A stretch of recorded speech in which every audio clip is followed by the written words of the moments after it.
Hi, welcome to This Week in Ames. I'm Susan Guiazda. On today's show, we check in with the Resource Recovery Plant.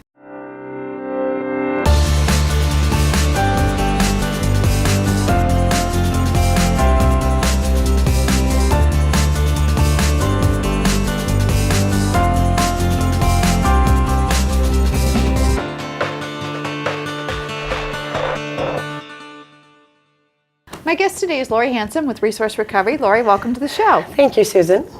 It's always great to have you here because you're such a wonderful resource at the Resource Recovery Plant of all the great information about what to do in this community about reducing, reusing, recycling. Yes. And today I think we're going to talk about what to do with those materials in your house that we would consider hazardous. And that would be anything in your home that says caution, warning, flammable, combustible, inflammable, toxic, poison. If it says any of that on the label, those are the kinds of items that we want you to not throw in the trash and to call us and make an appointment to bring it into us on a Wednesday afternoon at no charge. So it's funny, you'd think that you wouldn't have a lot of those things, but most households probably gather more than they realize.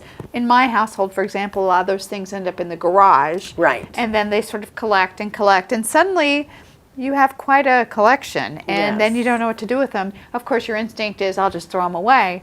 Not the right answer. Not the right answer. For instance, last week we received some garbage from one of the garbage trucks, of course, and it was residential garbage, and the load was dumped onto the tipping floor, and when the end loader started moving it around on the tipping floor to scoop it up into the pile, a blue smoke started coming out of that little pile, and there was a liquid on the tipping floor that was bubbling, which would indicate that it could be a base or an acid. But once we started poking around in that residential garbage, we did find a bag that had some muriatic acid in it, which is what you use to clean bricks and concrete at home. If you get little rust spots on your driveway, you can use that and it'll clean it up for you. But it is not good to put in the garbage because it is an acid and it will eat your skin, and it can start other things on fire in the trash. So it's great. Household Hazardous Waste on Wednesdays is a free service as long as you make an appointment. Again, to get rid of, is there a limit on how much stuff I can bring you? There is. We would prefer that if you have more than just a couple of boxes of items, then we would really prefer if you take it straight down to the Bondurant Metro Waste Authority hazardous waste drop-off, because we do have such a small shed to contain these things. But for the most part, folks can bring in a couple of boxes one week, and then our shed will get cleaned out, and then they can bring another couple of boxes the next week. And like you said, that stuff really does accumulate, and not just in the garage. There are pet products, there are cleaning products, and there are hobby products like model paints, or the muriatic acid can also be used as etching for glass. And so, yeah, there's a lot of products out there that we just wouldn't even think could be hazardous, but they definitely as are. people start getting onto their house projects, now that the weather is improving, we've got fertilizers and weed killers. Right. Maybe it's been in the garage for a couple of years. You sort of wonder if it's still usable.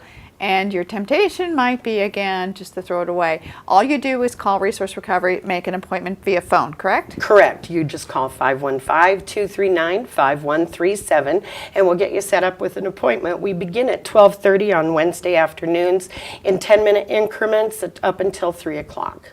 And one thing that collects in my garage is latex paint, which actually does not need to go to the household hazardous waste. Right. Latex paint is not hazardous. It's just annoying because we do accumulate a lot of paint because, oh, we just painted a new room. What if we need to touch up a ding later? And then 10 years later, we think, never use that latex paint. Well, here's how you get rid of the latex paint. You get some cheap clay kitty litter or floor dry or even sawdust. Lowe's also has packets that you can buy to put directly into the paint, and it bulks it up and makes it into a solid, the same as the kitty litter or the floor dry or the sawdust.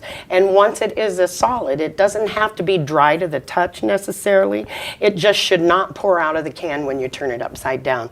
Then it can go beside your regular garbage with the lid off, and your garbage hauler will pick it up as long as they can see that it's not a liquid.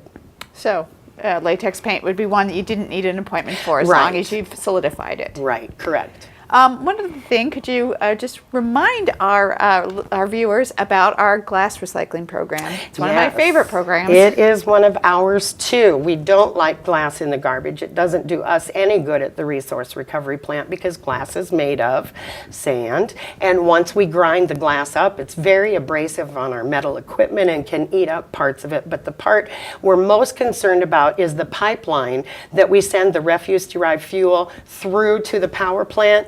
If a lot of gritty material runs along the bottom of that pipe, it can wear a hole in that pipe, which then destroys the integrity of the pneumatic system.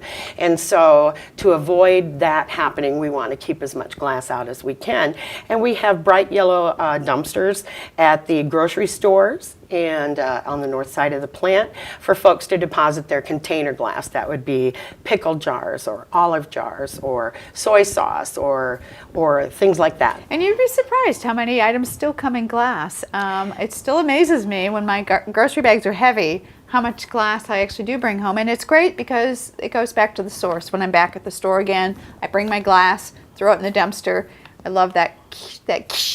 It is kind of fun to break Therapeutic glass. I have to drop it in there. I have to admit, yes. Yeah, that's it's kind great. of fun, yeah. And again, resource recovery quickly is just the pipeline for fuel for the power plant, just another source of fuel for our power Right. plant. That way we don't have to use as much natural gas to make the electricity for the city of Ames, and we're not putting garbage in a landfill that will be there for hundreds of years.